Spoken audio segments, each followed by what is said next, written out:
My offending was I had an episode, a schizophrenic episode, and I tried to rob a woman.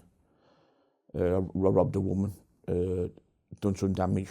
Then on the same, two weeks later, I had another episode.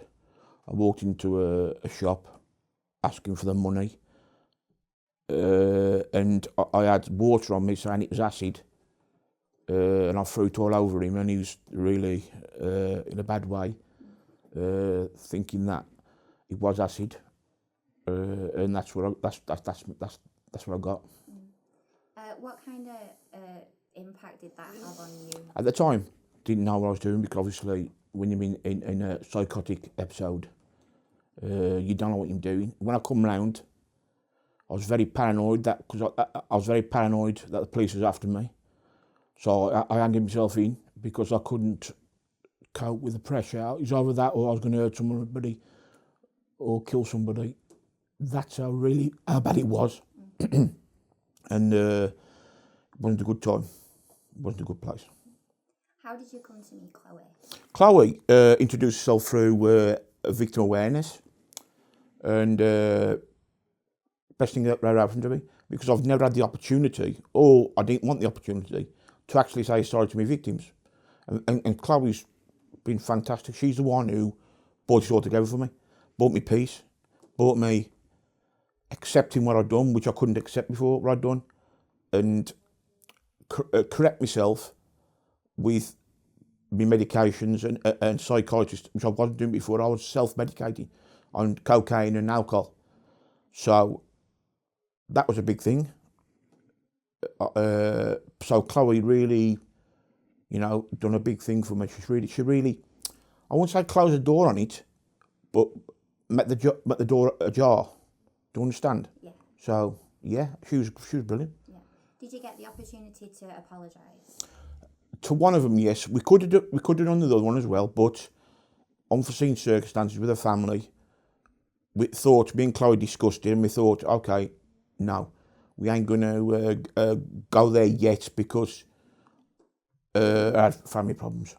So I got the opportunity to shut one door, like I say, and that was important to me. Yeah. What kind of impact did it have on you to be able to apologise? I wouldn't say it give me. Made me feel any better, because it didn't, because I shouldn't have done it in the first place. I didn't know what I was doing. That's no excuse, but I'm just telling you the way it is. But it was a good thing in one way, because it's the first time I've ever done anything like that. And the last time I'll do that, by the way, because it's never going to happen again. I'm never get in trouble again. I've been clean now 2 years. Brilliant. So, and I have been in no trouble at all. No police, no nothing.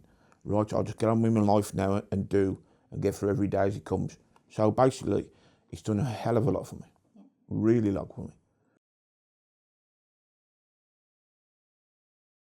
I can tell you I'm a completely different person, because I'm getting all my meds now.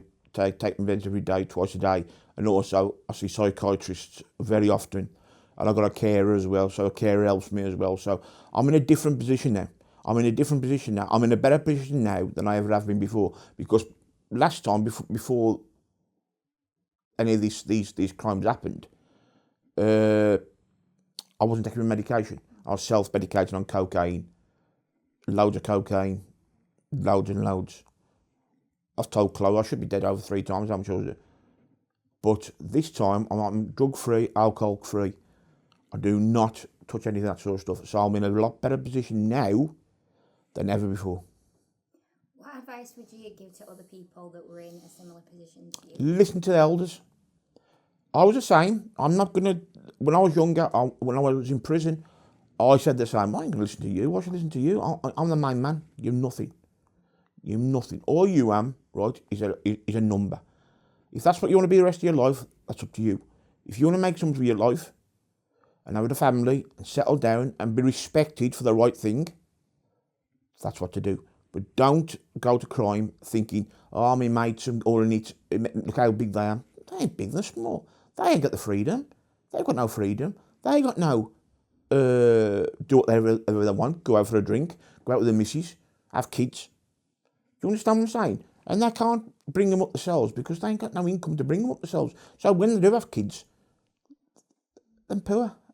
They're poor. And they go back, that's a circle. They'll go back to crime again to make some money. So it's a vicious circle. If you could break that vicious circle, then, you know, that's the big thing, you see. We need more help in prisons for young offenders, because what we've done with young offenders, we give up. It's easy to give up. Just put them away, lock them away.